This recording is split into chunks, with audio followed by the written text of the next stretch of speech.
Welcome to Return on Character Podcast, the podcast that tells character-shaping stories with famous and should-be famous leaders. I'm Dan Cooper, founder of Rock Investments, and co-hosting with me today is Jess Larsen, founder of Greystoke Investments. I'm thrilled to have Leong Connors with us on the show today. She's the president and partner at EPIQ Capital Partners in San Francisco. One of the reasons I'm most excited, I got also with me Jess Larsen, my co-host, who's gonna jump in on various different questions. But one of the things that I am thematically, Christine, kind of oriented towards as it relates to, how do I decide who to come on our show is it kind of came to me that I'm really focused on trying to find people that personally make me better.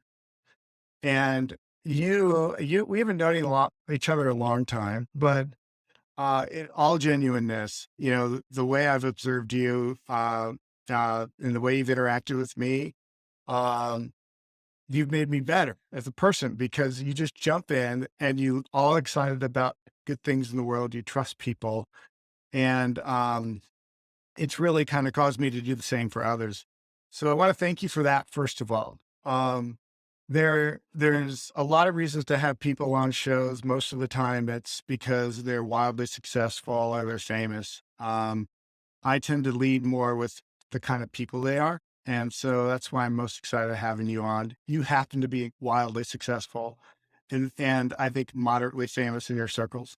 But I was hoping to lead off the conversation with, if you wouldn't mind, I'd love to hear your story, like going back to where you grew up, and then if you wouldn't mind, kind of lead into kind of the work gate moments of your life that kind of opened the things up to where you are today.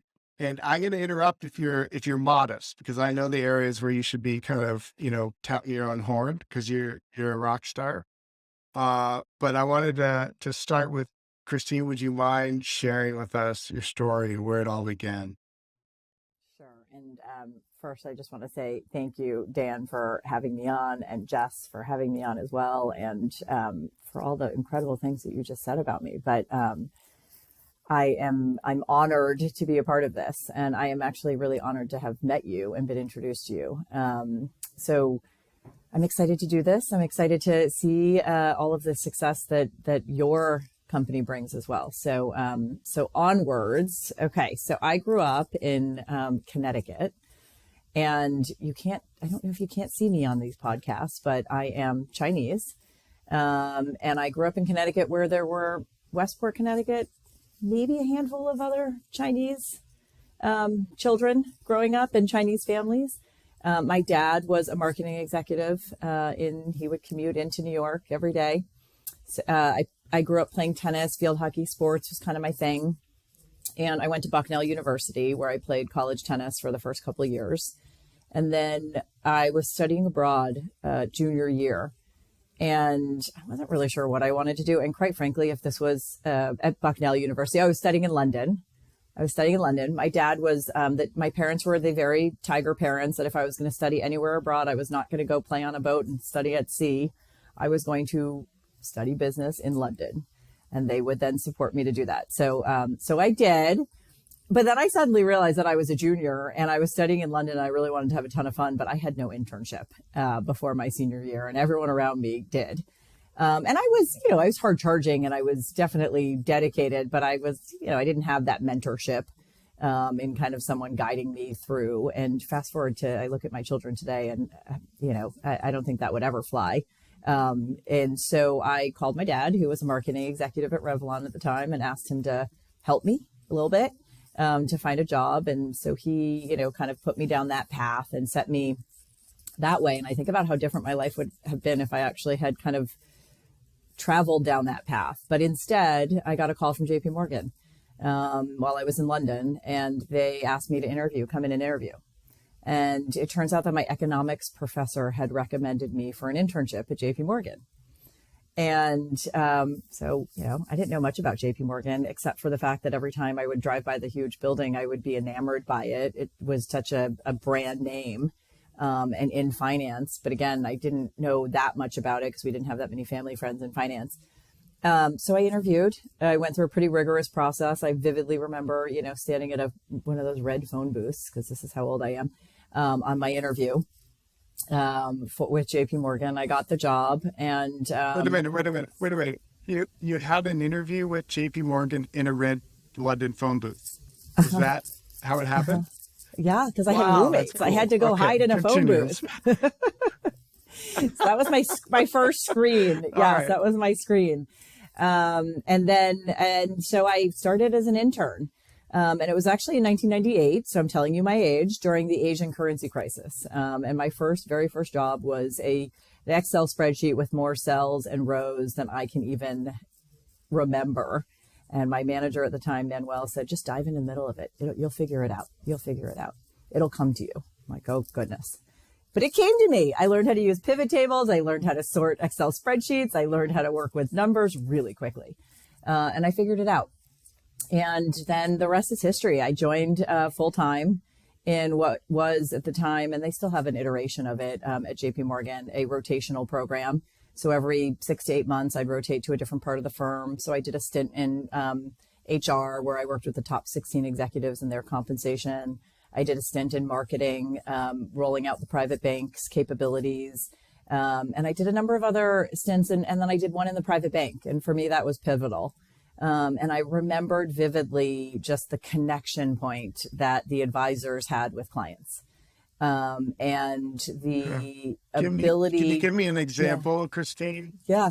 Of like, is there a specific story or experience that you had that kind of set it apart from the other experiences you were having at the bank? Yeah, I was actually supporting this one senior banker named Susan, and she had a client that had a major liquidity event, or was having one, and I was just so floored by the fact that Susan was the one person and the team at JP Morgan that they were confiding in with everything, the terms of the deal, before the deal was going to happen, what he wanted to do with his wealth, how he wanted to transfer it, what he was thinking about with it, major life decisions that now I deal with on a daily basis. But at the time I was like, wow, this is incredible. And then also the satisfaction of being able to be a part of that and being able to help them focus on, and this person at the time, and I remember after the transaction closed, he was like, I am so grateful for the fact that you helped me get everything set up so that I could continue focusing on my business and my team and my family and my key priorities in doing that, while not losing sight of what ultimately also is important, but not a priority. And just how integrated and integral the team became with the client was pretty incredible. And so for me, that was a bit of a change. And if you know me well, which I know you do, I am a people person at heart. So, I can dive into numbers and I can dive into spreadsheets, but if it isn't attached to some human interaction, I am lost. So it really combined everything.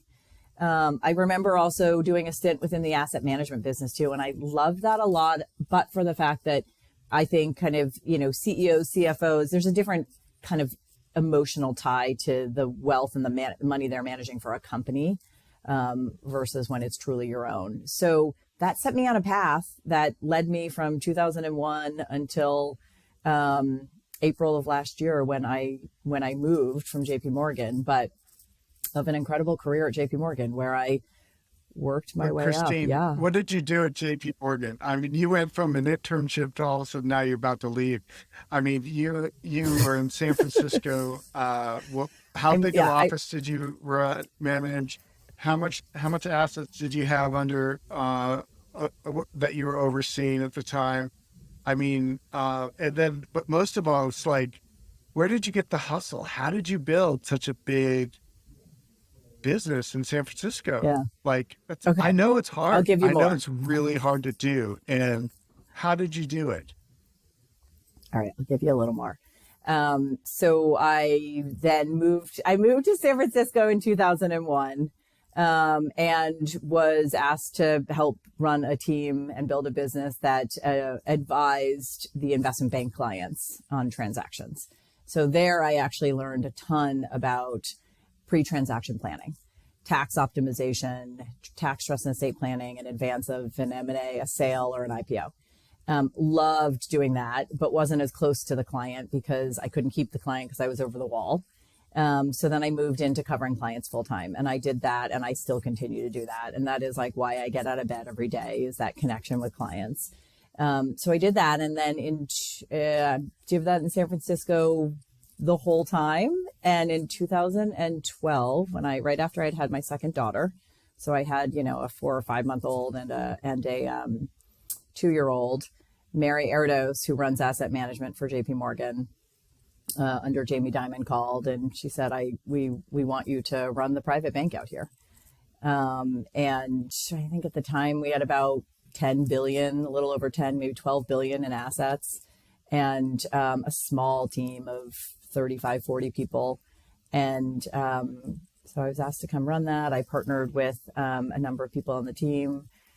I was hesitant because I loved the client side and I wasn't sure what management would bring and what that would do.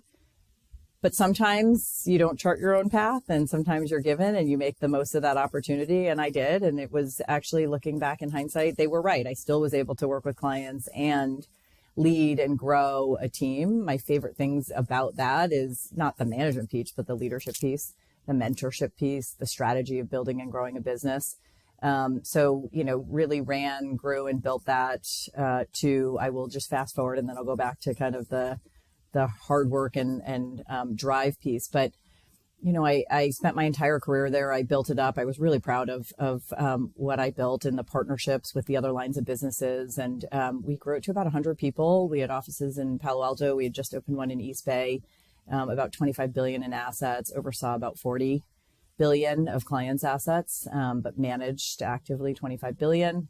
And I used to call us a well-funded startup because we were able to really, we weren't sitting in New York where the headquarters were, the mothership. We could kind of do a little bit of what we wanted to do.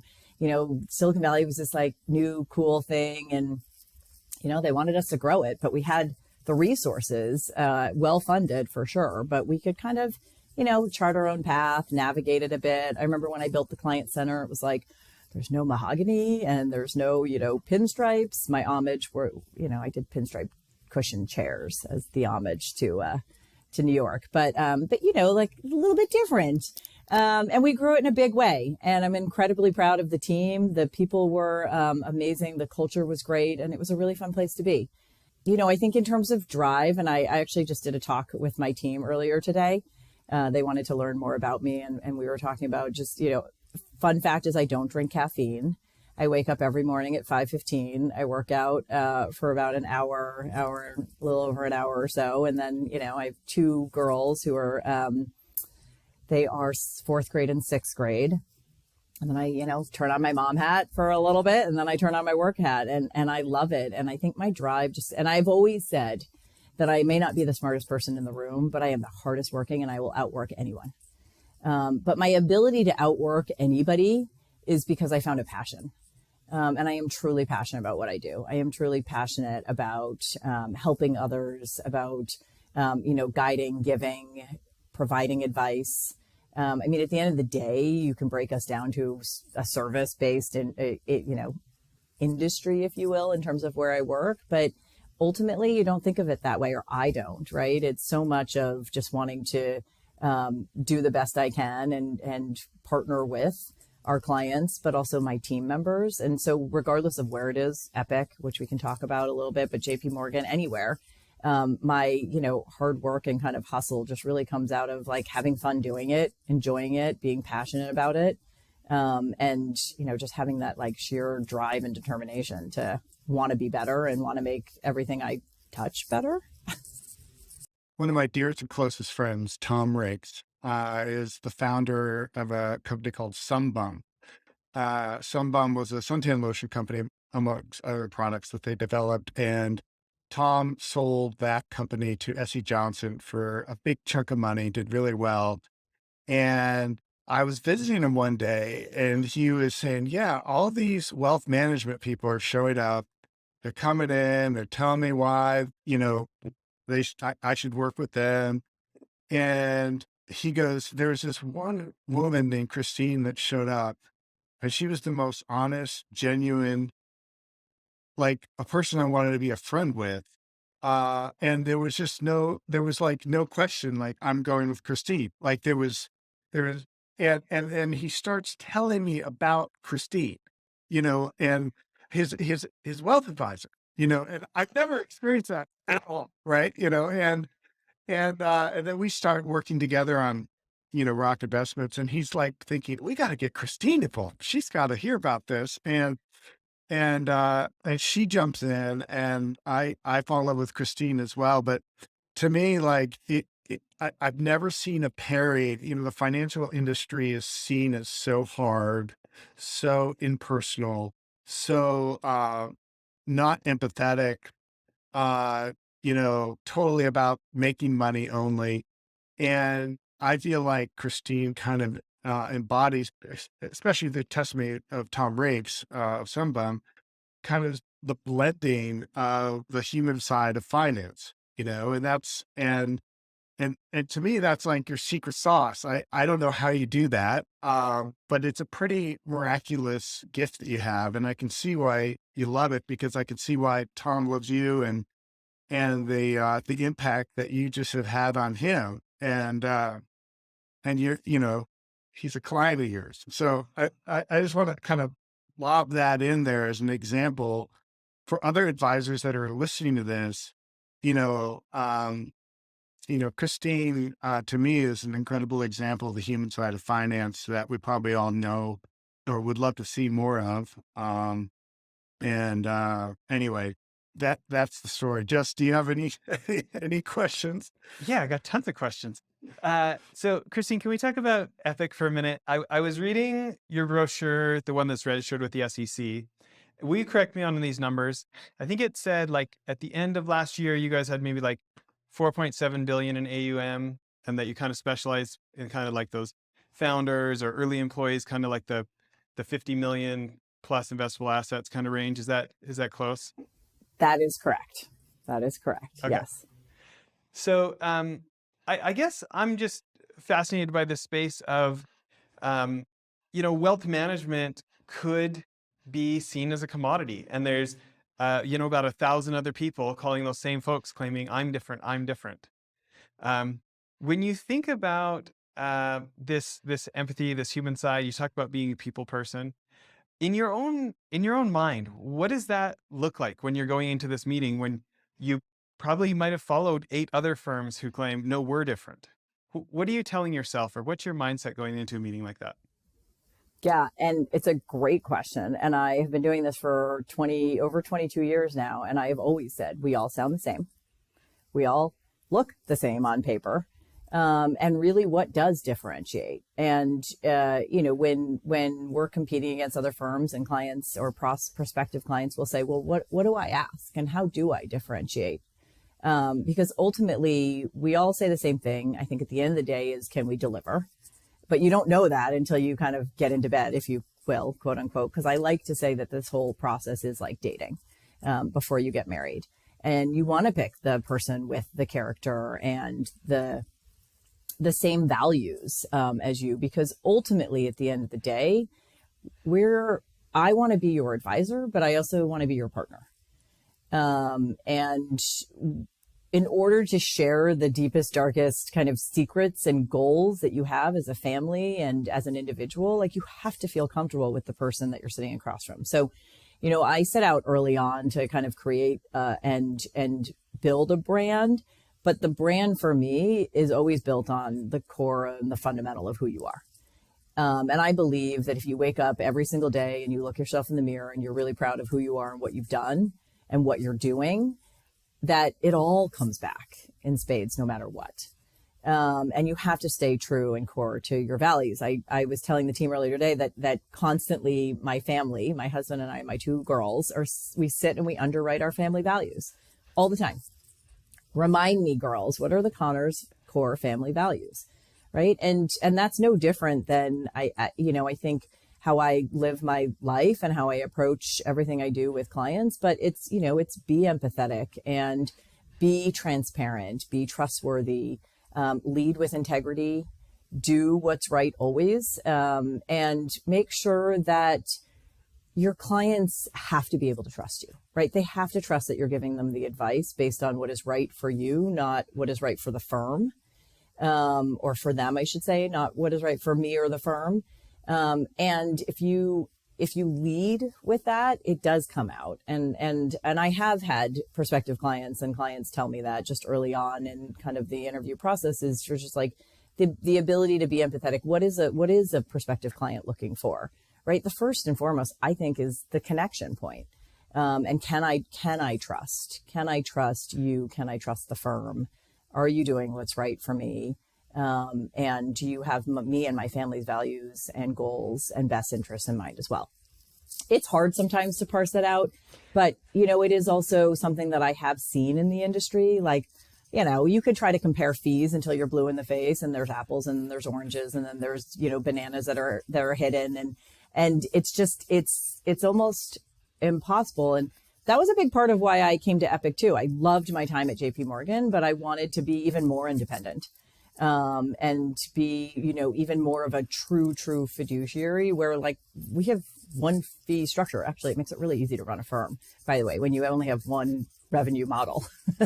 There is just one. And, you can be really clear with client. And I also do believe that, I do get a little nervous when clients like right away are like, great, I want to work with you, right? Because it is a process and a partnership. And so I also want to make sure that it goes both ways, right? So I always do say it's like dating before we get married. So let's start with advice. Let's start with us showing you what we can do based on giving advice, based on kind of creating a summary and a roadmap for what your family's goals are.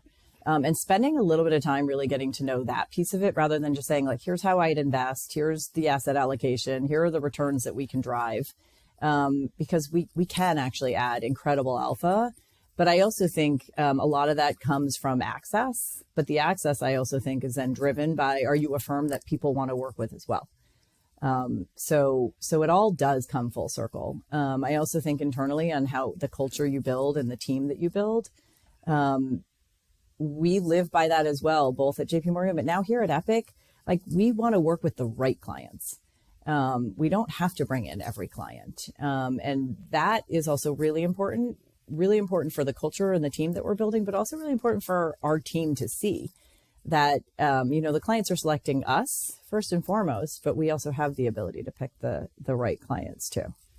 My follow-up question is like, I started on a M&A team for Citi in like 2004. And since then I've run different investment funds and being, kind of an ambitious guy, like, there can be these times where like I'm in the middle of getting a new investor for our fund and all of a sudden like the payday flashes in front of my eyes and like the temptation to objectify them and to be like, just try to get the maximum sale is there. And so like, I want to know what's an example. What does this sound like in your meetings of you building trust? Like for me, like I have a little trick where I out myself and I say things like, hey, listen, of course, I want you to put huge amounts of money in here because that pays me really well. But that doesn't matter because we're not here to talk about me. Like a thought to think about for yourself is, what are you comfortable with? Do you want to just put your toe in the water and tie us with the smallest possible amount and then see if we deliver or not? Or like, what would make you comfortable? And I feel like if I make a joke and I out myself, it helps me rein myself in. Do you have any things that have helped you over the years to be your best self? Yeah.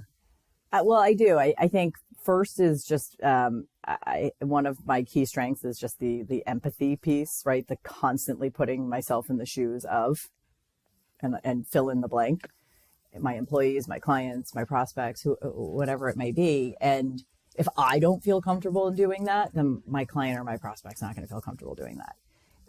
And so if like you get that knot as you're talking about it, that it's not the right thing. I also am a really big believer in karma. And it always does come back at some point. And, making sure that like, short term, I could put you in that and we can make a ton of money, but at some point, if it's not the right thing, you're going to get burned. and it will come back. And I am a big believer in that. Sometimes it takes a really long time, but it does.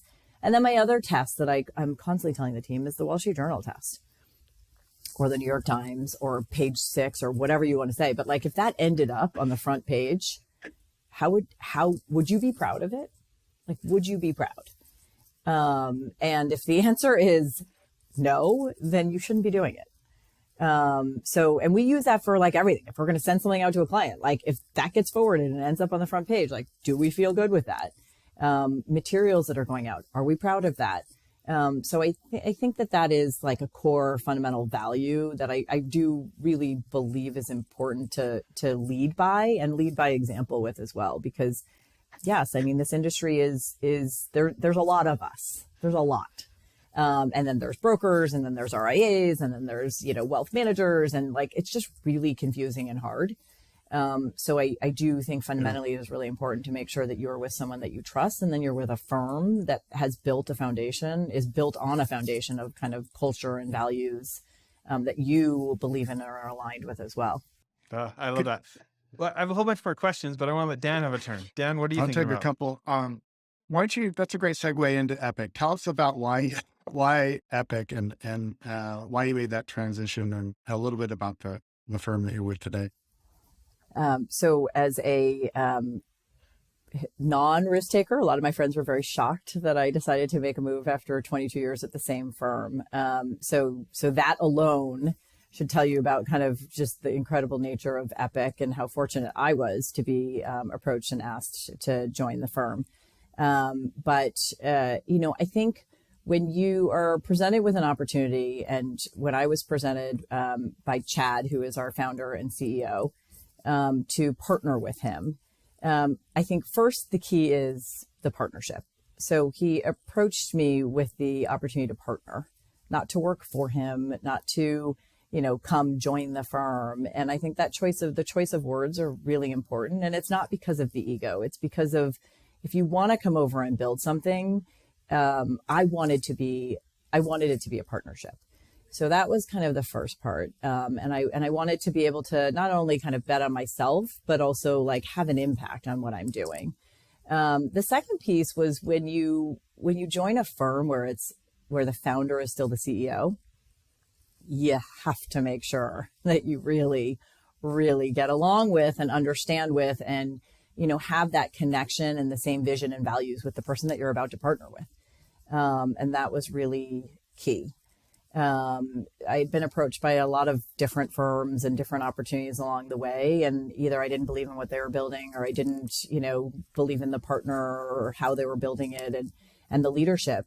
When Chad and I spent a bunch of time together, and I'd known him, we had clients in common, and then we had friends in common. So I had known him for a number of years and respected him. I also knew, the other partners, and one of the other partners actually used to work at JP Morgan with me. So kind of came full circle. And so I knew the character.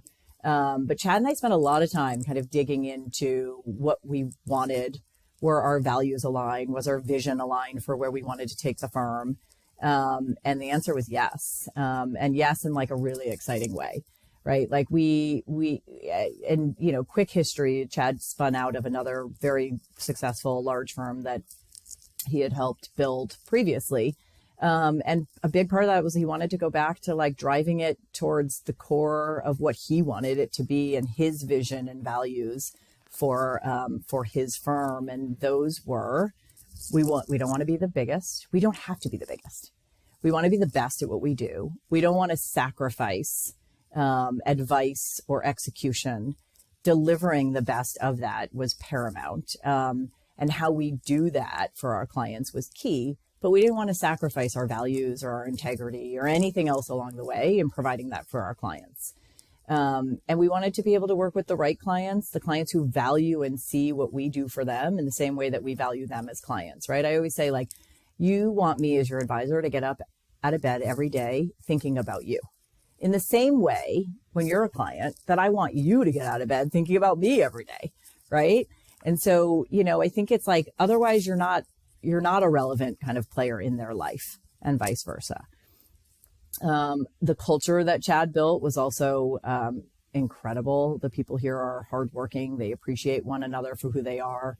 They appreciate who our clients are. We've built a huge, incredible network of, support, collaboration, relationships, and I was floored by it when I met them all. So, really the vision of like where we want to take this firm. You want to be able to challenge one another. You want to be able to kind of push each other, because if we agree on everything, then you kind of get nowhere. But at the same time, we work through those because we know ultimately what our guiding star is. We set out when I first joined, we sat and we wrote out our core values, which are, integrity, service, commitment to excellence, and a growth mindset. And within each of those, we actually mapped them to how it relates to our clients and what we do for our clients, and how it relates to our team, and what we do for our team and what our team does for each other. And we hold everyone accountable to that. We built, I think so much in our financial industry is built on like numbers and metrics. Well, we built our core values into our metrics. So those are guiding principles that you're actually evaluated on at the end of every year as well. So all of those combined with the ability to like work with super cool clients, go back to the core, maybe build something again like I did at JP Morgan, mentor, guide, and then also like day in, day out working with clients again was really exciting. So EPIQ is an incredible place, and I'm like wake up every day pinching myself that I had the opportunity to come here and partner with Chad and the team and build this out. And it's been a fun year so far already. That's great to hear. I love the detail that you provided there. Jess, I got one more question, and then I'm going to pitch it back to you. So you get ready. All right. But this is a question. Sometimes I don't know, maybe it's going to be a hard one to answer, but first of all, did you have any mentors or examples or individuals in your life that you think are responsible for the motivation to live the way you live? Like, how does a person create a value set like you described for a firm? Like, where's that come from? I mean, I asked the question, I kind of think I don't know how I'd almost answer the question, but were there any inspirations that have caused you, and it could be people, it could be experiences where like, I saw the consequences of going the other way, or I saw the benefits of going the right way. Where do you think it came from? And are there any stories that kind of connect to it? I actually had a lot of incredible mentors along the way. And so many of them were inspiring, and so many of them were people that I would look up to. And a lot of them, I still wake up on days or in hard situations. I think, what would Kelly do? Or what would Mary do? Or, what would they have done in my situation?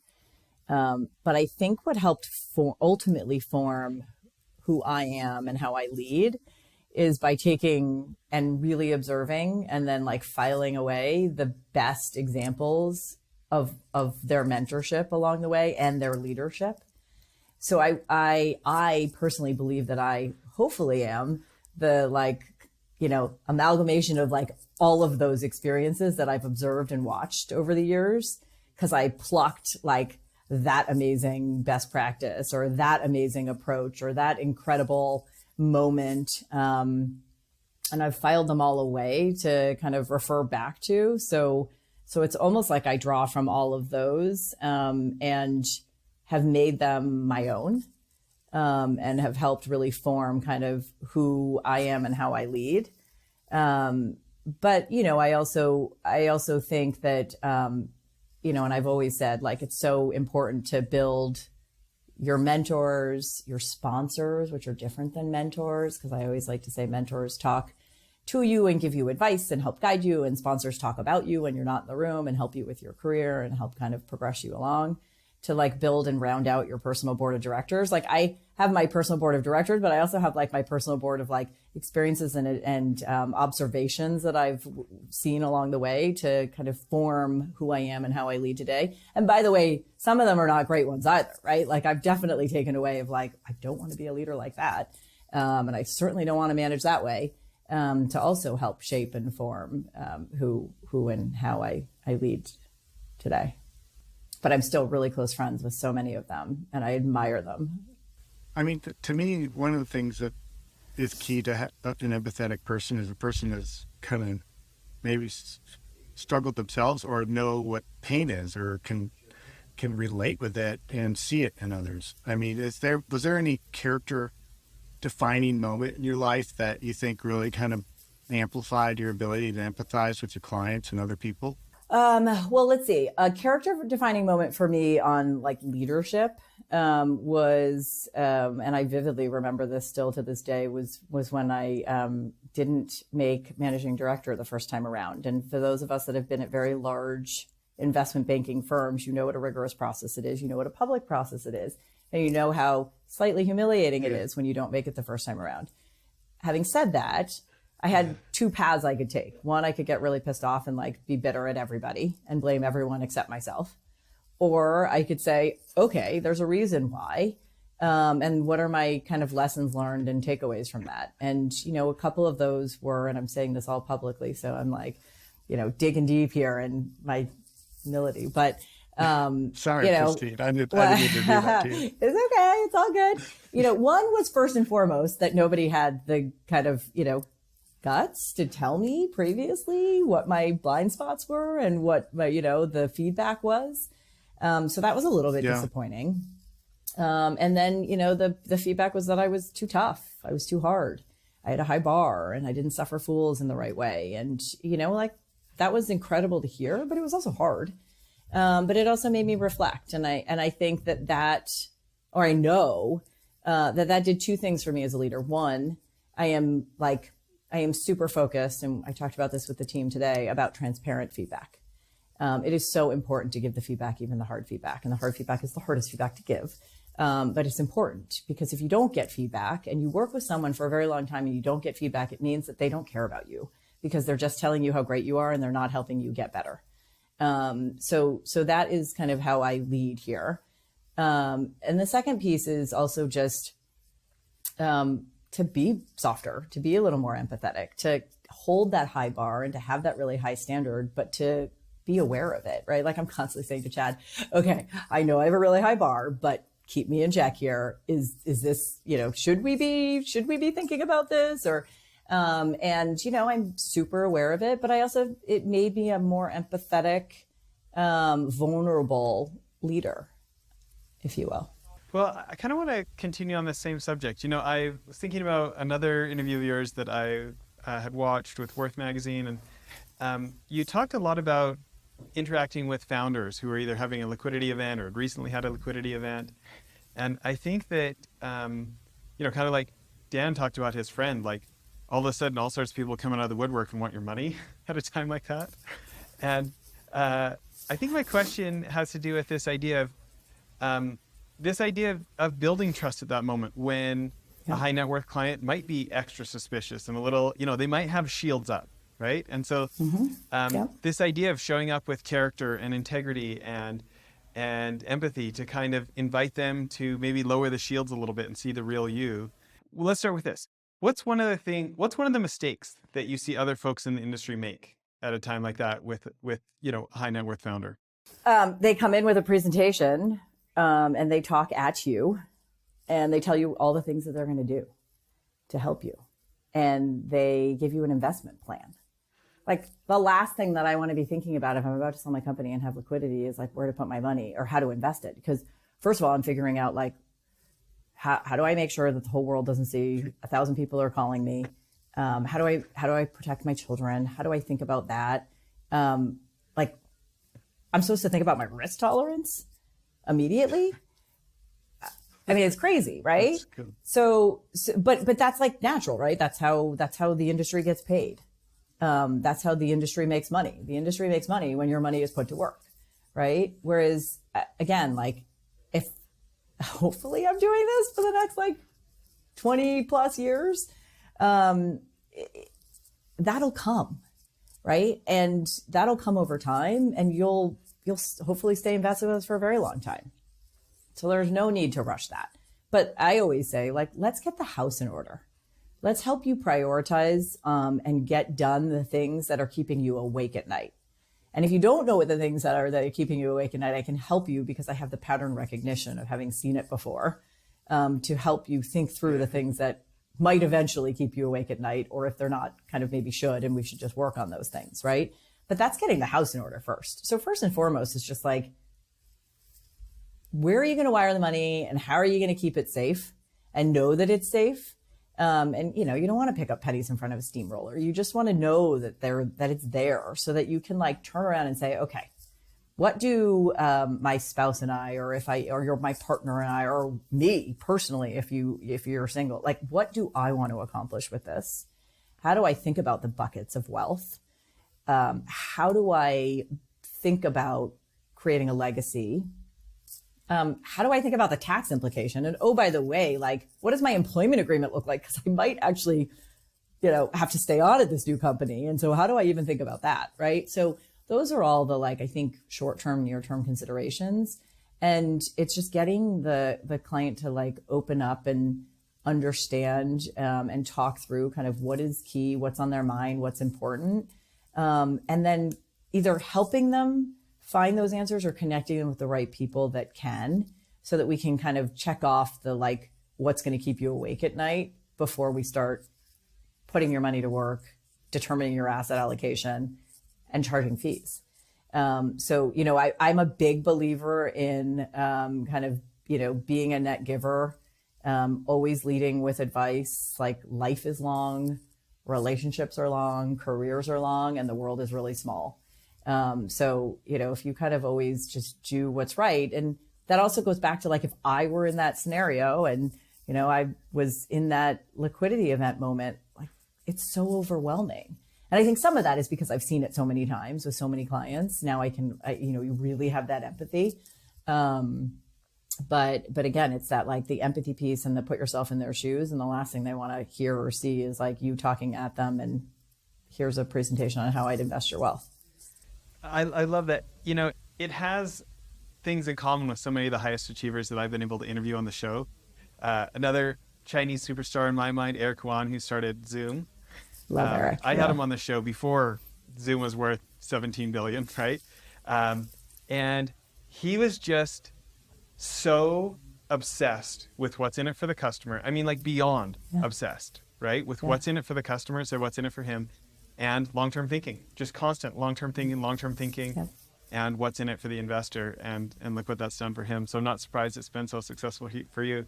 Okay, I've got a cheat short question, and then I'll give my real question, and then hand it back to Dan. Yeah. So my cheat one is, on one of your other interviews, you talked about, and I'm going to quote this wrong, but small business exempt shares, where like the first $10 million isn't taxable at exit. Am I close on that? Mm-hmm. Do you want me to keep going? So my question is that only for a C Corp, or can that be for an LLC? Or do you know, or is this not the right, is that too deep? Not for an LLC. Not for an LLC. You have to be a C Corp. It isn't. But if you convert your LLC to a C Corp and you hold it for 5 years, and your partnership basis at the time of conversion to C Corp is more than $1 million, you get 10x the basis, because it's the greater of $1 million or 10x your basis. So if you happen to convert it when it's $2 or $3 million and you hold it for 5 years and you qualify for qualified small business stock tax exemption, you get $20-30 million exempt. Then I'll just take you a little bit further. The really cool part is, if you have other family members you'd like to give those assets to, you can set up irrevocable trusts with a different taxpayer ID, and you can gift shares into that too, and they get their own $10 million exemption. And then you can move those out of the state of lovely California to a state like Nevada, where there is no state income tax, and then it's truly $10 million free of income and state tax. So there you go. There's my little bit of that's very helpful advice. Okay, so here's my real question. Yes. Dan is always talking about, like, the elements of character, things like integrity and forgiveness and these kind of things. As you think about people in your life who have modeled, let's pick one of these. Let's pick forgiveness. When you think about somebody to you who has modeled forgiveness that you look up to, does anybody come to mind? I know I'm kind of putting you on the spot. Oh my goodness. Well, I mean, I would lead off with my parents. I so admire them, and, I think both their ability to forgive one another for mistakes made along the way, and they just celebrated their 50-year wedding anniversary. But Oh, wow. but also, things that have happened along the way, and my dad in business and other aspects. I think that has been, I think it's the combination of like forgiveness and the ability to accept and own mistakes. And the combination of the two, I think, is incredible for so many reasons, right? I think growing up, it made us want to take more risks because it was okay. They forgave us. They allowed us the space to take risk and make mistakes. And they taught us the number one fundamental thing was how you recover from those mistakes and how you own those mistakes and what you learn from it. But I also then, saw that later in life with like leaders, right? There's this woman, Kelly Coffey, and these two women, actually, her incredible, and Mary Erdos. And Mary runs the asset management business for Jamie Dimon at JP Morgan, who's also an amazing leader. And then Kelly Coffey used to run the private bank, but now is the CEO of City National. And you knew when you were running parts of these businesses that like you were gonna make a mistake, something was gonna get messed up. But they were tough on you. They weren't like, it's okay, but they forgave you. They moved on quickly, and they gave you the space to make the mistake. And, I think that is what does allow for, growth. And quite frankly, I've been here for a year. I've made a bunch of mistakes. And Chad, when you're brand new, you're like, oh my God. And, she's just been like, it's great, move on. Like, it is what it is. Almost to the point where I'm like, really? It's that okay? And so, I think that does define character. I mean, it shows that he has this incredible level of trust in me, and trust in what I'm doing and my decision-making ability, but also like trust that, I know what I'm doing and it's okay. We're going to stumble along the way, but he trusts that I can like navigate our way back. And I think that builds, even more trust. I think it builds even more confidence. I think it builds an incredible culture. And I think it says a lot about like both the firms that I work for now and worked for previously. The four things that we look for, Christine, and we define them as characters: integrity, responsibility, forgiveness, and compassion.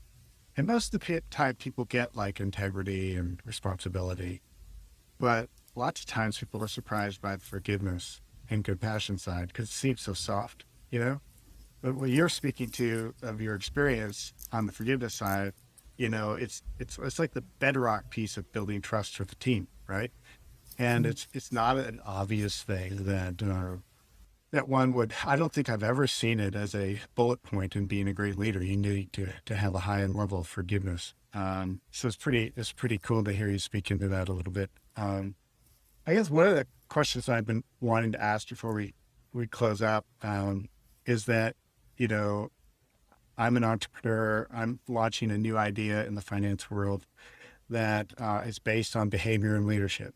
And I think a lot of us kind of intuitively know leadership matters, but, to try to define it and then measure it and then give you a chance to invest in it, it's kind of a new idea. But you were one of the early people that got really excited about it and became an early supporter of what we're doing. And I just want to understand why. Why did you latch onto it? What was it that kind of grabbed you? I mean, for me, I'm grateful for it. I'm grateful to have had the reason to get to know you because of it. But it always interests me as to why people latch on to this idea and why they think it's unique or important. Oh my gosh. I mean, first of all, it's like when I heard about it, I was like, why hasn't anyone done this? Because it's a no-brainer. It's like the person who invented the shoelace. You're like, of course, we need that. And, it's like, aha, why hasn't anyone done this before? And, during my 22 plus years, I've worked with so many CEOs and incredible leaders, and you see the impact that they make on their companies. And they make it on their companies from a growth standpoint and from a culture standpoint, but you see the way they lead. And that includes Jamie Dimon, having worked for him personally and has so much admiration for the culture that he's built. And that's why I believe so much that it's so successful, right? Like all of the people that work for these great leaders that I have had the great fortune of advising and partnering with over the years, they want to work hard. They want to come to work every day. They are energized. They take risks. They understand kind of the core fundamental values. They own it. And that's driven by the leadership at the top. And, again, this is like my whole mantra of like, if you always do the right thing, it comes and it always builds over time. Now, sometimes when you're running a public company, it's a little bit tougher because you've got like the shareholders and, you have to show kind of results immediately. But if you are an investor and you have the long time horizon, it makes complete sense that in the end, and whatever you define as the end, whether it's 1 year, 3 years, 5 years, like there's always going to be the karma element that comes back because you have built an incredible firm on a foundation of the 4 core values. And by the way, those 4 core values, just like our values, like bleed into everything, right? You can take that one word and build everything down from there. And so when you told me about this, I was like, I could give you like all of the clients that I've worked with and like the ones that have really built and led super successful organizations tie back to that. And quite frankly, I think some of that is also like, you kind of joke like your dog and the owner and they all look similar. Like some of that is like the clients that I work with is because we all also have values and visions aligned. Have similar kind of goals for how we lead, who we are as people. And so I think 2 reasons. One, because it's a no-brainer, like a shoelace, but, we've all seen it and we've all seen the results with really strong, incredible leaders, but also you, right? You get it. You've always gotten it. You've been someone that I've enjoyed getting to know. You're super smart.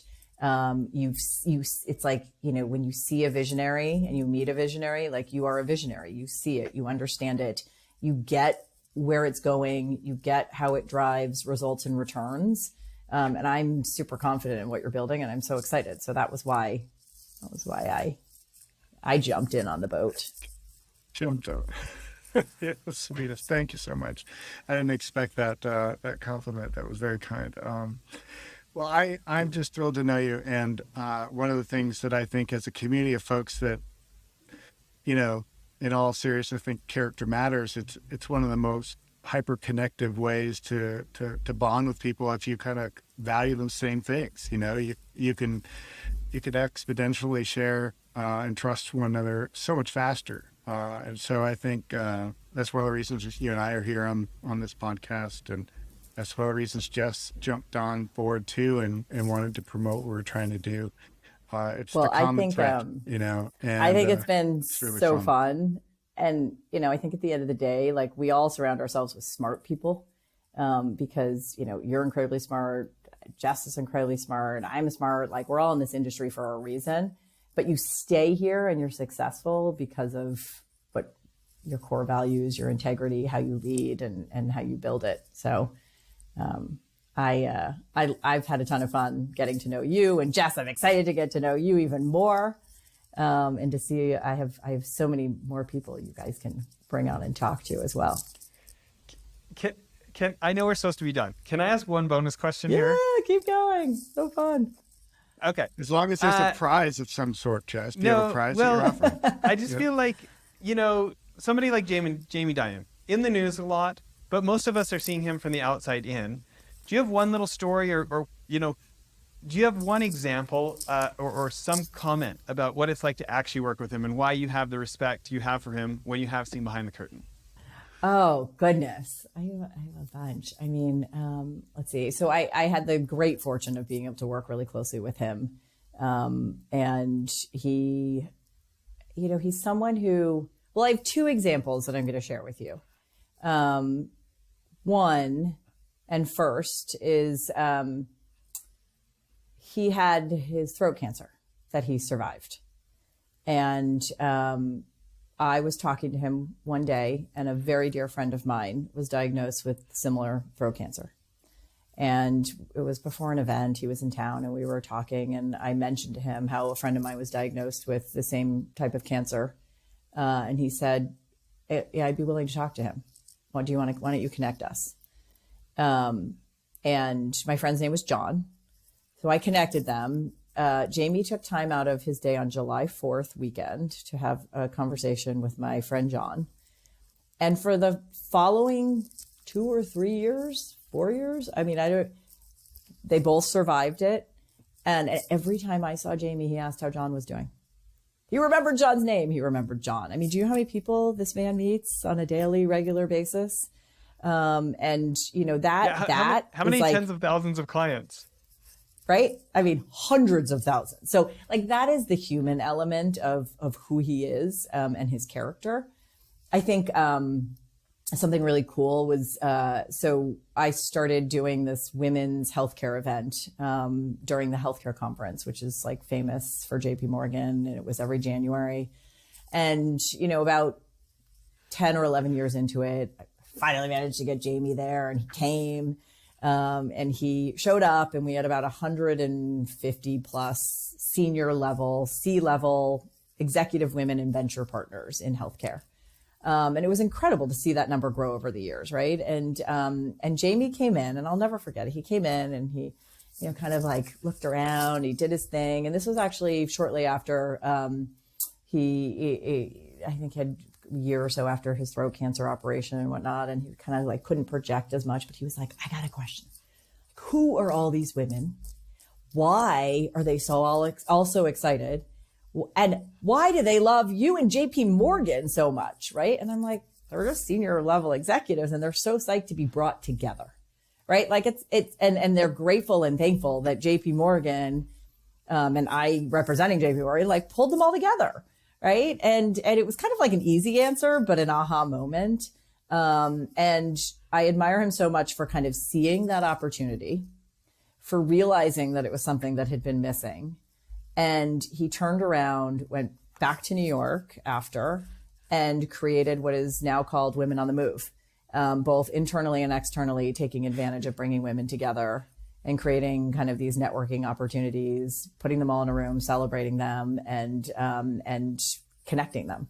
And he tells that story, and he would continue to tell that story when we were at dinners for years after. But I also, as a leader, admire the fact that he saw that opportunity, appreciated kind of the collective power of women, and made something happen business-wise out of it at the firm.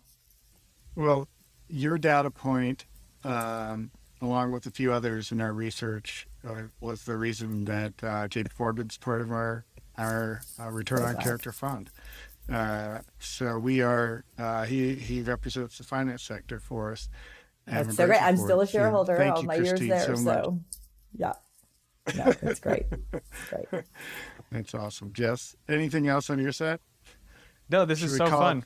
I mean, I only have about 4 more hours of questions, but yeah, right. Maybe we should end.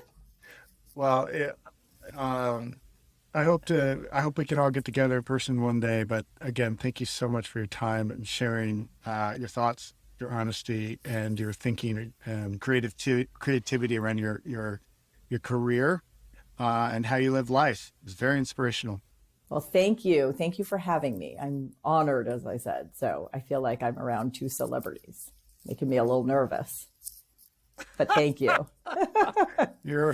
Thank you for having me. You should become a comedian. It was so fun. Where's the best places for people to connect with you personally online? Is it LinkedIn? Is it somewhere else? And then if people want to learn more about the firm, where should they be going? Yeah. So reach out to me. My email is super easy. And I made that on purpose because my email was not easy when I was at JP Morgan. So here it is, Christine@epiccg.com or LinkedIn. I would love to connect with you. I would love to share more about you, about me and Epic. But I would also say, like, you know, you can go to our website. We don't really have a lot on our website. I can send you a brochure, but again, that's us talking at you. I think it's more fun to learn what you're looking for and, you know, answer questions along the way and have a conversation. So reach out. I love connecting with people, as Dan knows. It's my favorite thing to do.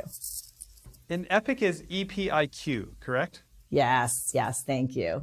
EPIQ. That's great. Thank you. Okay. Dan, thanks for the introduction. Christine, thanks for doing this. Thanks everybody else for listening. Thanks so much. Bye now.